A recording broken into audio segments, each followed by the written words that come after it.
My name is Danielle Doster, and my first sound that I will be making is a heartbeat. I'll be using a Jenga box. You can use any box if you would like, and I'll be thumping my fingers on top of it. It would sound like this.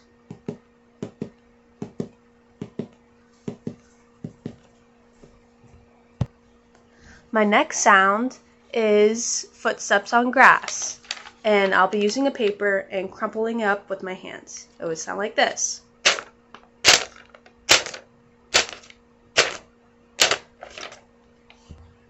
My last sound is birds' wings flapping, and I'll be using a towel and just flapping it, moving it in the air. It would sound like this.